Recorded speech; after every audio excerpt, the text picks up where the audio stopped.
இப்போ நீங்கள் வந்து கும்பராசின்னு வைங்க, உங்கள் அம்மா வந்து கடகராசி அப்படிங்கும் பொழுது 6, 8 வரும் சந்திரன். இந்த 6, 8 சந்திரன் வரும்பொழுது இந்த கும்பராசிக்காரங்க எப்பவும் அடங்கியே போகணும். கடகராசிக்காரங்க அதிகாரம் பண்ணிக்கிட்டே இருப்பாங்க. அவங்க சொல்கிறது தான் கேட்கணும் அப்படின்ட்டுன்னு. அதனால தான் பொதுவாக வந்து பெண்கள் வந்து ஆயில்ய நட்சத்திரம் அப்படின்னா மாமியாருக்கு ஆகாது, மூல நட்சத்திரம்னா மாமனாருக்கு ஆகாது, கேட்ட நட்சத்திரம்னா பெரியவன் ஜேஷ்டனுக்கு ஆகாது, இப்படி சொல்கிறாங்க இல்லையா? இதில் காரணம் உண்டு.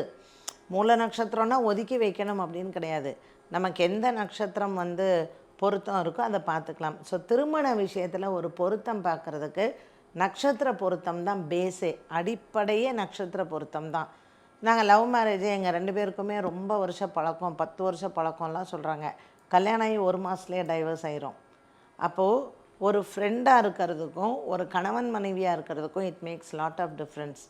பொருத்தம்லாம் போய் மனப்பொருத்தம் இருந்தால் போகிறோம். அப்போ அந்த மனப்பொருத்தத்துக்கு எது காரணம்? சந்திரன் தான் காரணம். அப்போ சந்திரன் இந்த நட்சத்திரத்துக்கும் அந்த நட்சத்திரத்துக்கும் பொருத்தம் இல்லைன்னா காலம் பூரா அவங்களுக்கு தாம்பத்திய வாழ்க்கை நல்லா இருக்காது. அப்போ சந்திரன்னு சொல்லக்கூடிய இந்த கிரகம் வந்து மனோகாரகன்னு சொல்கிறோம். நம்மளுடைய சந்தோஷம், நம்மளுடைய அதாவது ஒரு மனிதனுக்கு இருக்கக்கூடிய சந்தேக புத்தின்னு சொல்கிறோம் பார்த்தீங்களா? எதற்கெடுத்தாலும் சந்தேகம். இப்போ உங்கள் வீட்டுக்கார் வந்து ஏதோ ஒரு ஃபோனு வெளியில் எடுத்துகிட்டு போய் பேசுவார். அந்த மனைவி உடனே யார்கிட்ட பேசுகிறீங்க யார்கிட்ட பேசுகிறீங்கன்னு போட்டு பிடிங்கி எடுத்து அந்த ஒரு ஃபோன்னால் சண்டையே வரும். யாருனே தெரியல, வெளியில் போய் பேசுகிறாங்கன்னு. ஒரு சிக்னல் எடுக்கலைன்னு வெளியில் போய் பேசுகிறதுக்கே இவங்க யாரோ ஒரு பெண்ணோட பேசுகிறாங்கன்னு ஒரு கற்பனையிலேயே. ஸோ இந்த சந்தேக குணம், இந்த கற்பனை, இது எத்தனை பேரோட வாழ்க்கையை அழிச்சிருக்கு இல்லையா? இன்னொன்று இந்த சந்திரனால் ஏற்படுறது என்னன்னு கேட்டிங்கன்னா, எனக்கு காதுக்குள்ளே யாரோ பேசுகிற மாதிரி இருக்குன்னுவாங்க.